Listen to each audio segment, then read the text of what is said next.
গত শুক্রবারের আগের শুক্রবার এই মসজিদে আশেপাশের বোধহয় হাউজিংয়ে থাকেন কোন এক ভাই এসে আমাকে চোখের পানি মুছতে মুছতে বললেন, ভাই ৬,০০০ টাকা আছে আপনার মসজিদ কমপ্লেক্সের জন্য, সরি ৮,০০০ টাকা আছে, এটা টাকাগুলো নেন।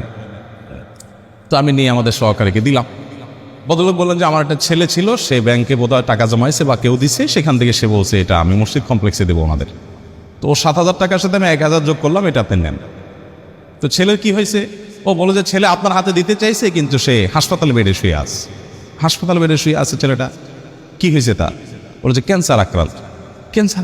৬ বছরের বাচ্চা, এবং সে লাস্ট স্টেজে আছে, শুধু মৃত্যুর জন্য অপেক্ষা করছি আমরা। তো আমার খুব খারাপ লাগলো, বললাম যে ছেলেকে দেখতে যাবো আমি।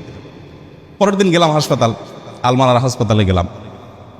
হাসপাতালে যাওয়ার পর যে দৃশ্য দেখলাম আমি, ছেলেটা মারা গেছে কয়েকদিন আগে।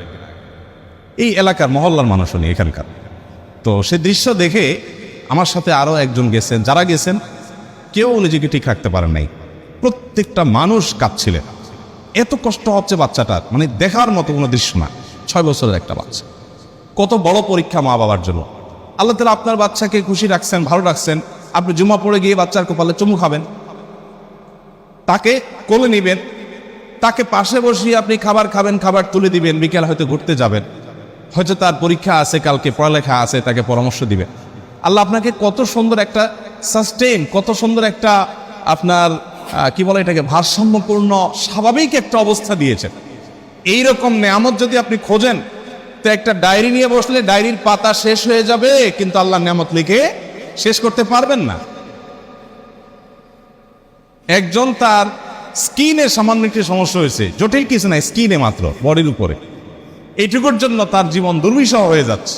হাসপাতালে যায় দেখেন কি কি নির্মম দৃশ্য, কি মর্মান্তিক দৃশ্য, তিনি কাতরাচ্ছেন হয়তোবা। আরেকজনের হয়তো সামান্য একটা নখ উফড়ে গেছে, তার ব্যথায় কাতরাচ্ছেন। আল্লাহ আপনার নখগুলো ভালো রেখেছেন। আল্লাহ তাআলা এমনি এমনি কোরআনে বলেন নাই, গোটা পৃথিবীর সমস্ত পানিকে যদি কালি বানাও আর সকল গাছকে যদি কলম বানাও এবং লিখতে থাকো আমার নেয়ামত, তোমার গাছ একসময় শেষ হয়ে যাবে, তোমার নদী নালা সমুদ্রের পানি শুকিয়ে শেষ হয়ে যাবে, এরপরে যদি আবার তোমাকে দেওয়া হয় এগুলোর ডাবল, সেগুলো শেষ হয়ে যাবে, কিন্তু আমার নেয়ামত লিখে শেষ করতে পারবা না। কেন একজন মানুষ বিপদেও আলহামদুলিল্লাহ বলবে? কেন? কি যুক্তি আমাকে বলেন। একজন মানুষ আছে না, নানান কষ্টে মানুষ থাকে না, নানান মুসিবতে থাকে না, আমাদের কাছে আসে মানুষ, ভাই এ বিপদ সে বিপদ। তো আমরা বলি ভাই ধৈর্য ধারণ করে, বিপদেও আলহামদুলিল্লাহ বলতে শিখেন। কেন বিপদে আলহামদুলিল্লাহ বলবে বলেন? বেচারা রোড অ্যাক্সিডেন্টে তার পাওটা ভেঙে গুঁড়া গুঁড়া হয়ে গেছে, যাচ্ছিল জরুরি কাজে, চাকরিটা ছুটে গেছে এই অ্যাক্সিডেন্টের কারণে, আরো বহু ক্ষতি হয়েছে। আপনি অবস্থায় যে বলতেছেন ভাই সকল অবস্থায় আল্লাহ শুকর আদায় করতে হয়, আপনি আলহামদুলিল্লাহ বলেন, কি যুক্তি আছে বলেন তো? বেটা মরতেছে, আপনি বলেন আলহামদুলিল্লাহ বলেন, বলেন এই আলহামদুলিল্লাহ বলাটা যৌক্তিক না অযৌক্তিক? কেমনে যৌক্তিক? এটা মরতেছে, আপনি বলেন আলহামদুলিল্লাহ বলেন, আলহামদুলিল্লাহ তো খুশি চলে না বলবে, হ্যাঁ? এর থেকে খারাপ হতে পারত। This is the point. আপনার বাসার চুরি হলো, চোরে যা ছিল ফোন টোন যেগুলো যেগুলো নেওয়ার মতো স্বর্ণ গয়না সব নিয়ে চলে গেছে, ঈদের মধ্যে বাড়িতে গেছেন সব নিয়ে চলে গেছে। আপনি যখন দেখলেন সব চোর নিয়ে গেছে, আপনি বললেন আলহামদুলিল্লাহ। এখন বাহ্যিক মনে হচ্ছে যে পাগল নাকি রে, সব চোর নিয়ে গেছে, সে বলে আল্লাহ শুকর। খুশি হয়েছেন আপনি? এই আল্লাহ শুকরের যৌক্তিকতাটা কোথায় বলেন তো? যৌক্তিকতা হলো চোরে অনেক কিছু নিয়ে গেছে, ঠিক আছে, ফ্যানটা খুলতে পারে না, আলহামদুলিল্লাহ। যদি ছেঁচড়া চোর হইতো, ছোট লোক চোর হইতো, যে বাড়িতে গেছে গ্রামের বাড়িতে সারা রাত ধরে ফ্যান খুললি বা সমস্যা কি, সেটা তো বাঙালি হিসাবে তত টাকা পাবো। আমার খাটগুলো আছে, হাড়ি বাতিলগুলো অন্তত রেখে গেছে, অনেক কিছু রেখে গেছে। অনেক চুরিতে এরকম হয় যে উপরে ছাদ আর নিচে ফ্লোর ছাড়া সব রেখে চলে যায়, এরকমও তো হইতে পারতো। আর চুরি না হয়ে যদি এখানে অগ্নিকাণ্ড হইতো আর আগুনে সব ছাই হয়ে যেত, ভূমিকম্পে সব মাটির নিচে ধসে যেত, তাহলে কি হতে পারতো? তো তার চাইতে তো আমি ভালো আছি আলহামদুলিল্লাহ। এই জন্য ইমানদার কখনো দুঃখে থাকতে পারে না।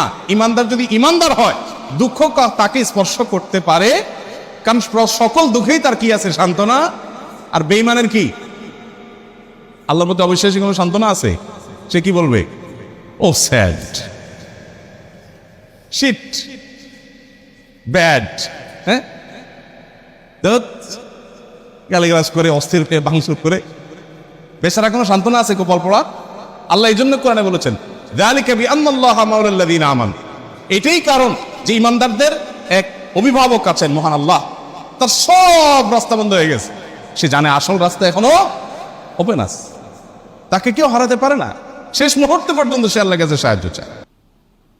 সেদিন এক ডক্টরের কাছে গেলাম, প্রফেসর, সিনিয়র মানুষ, তিনি দীর্ঘ সময় আমাকে বোঝাতে লাগলেন বিভিন্ন বিষয়, আল্লাহ কিভাবে আমাদেরকে সৃষ্টি করেছেন।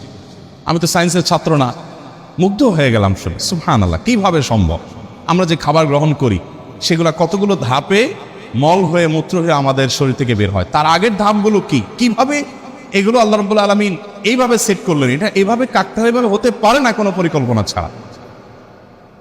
মলদার সম্পর্কে বললেন যে মলদার নিচে, এখানে আল্লাহ যদি পিঠে দিয়ে দিতেন, বুকে দিয়ে দিতেন, তাহলে আপনি কিভাবে আপনার শরীরের আবর্জনাগুলো বের করতেন, কত কঠিন হতো। পারফেক্ট জায়গা আল্লাহ সেট করেছেন। আবার সেটাকে এমনভাবে আল্লাহ তাআলা তৈরি করেছেন যে মলমূত্র এমনিতে বের হয়ে যায় না, ওটা বন্ধ থাকে।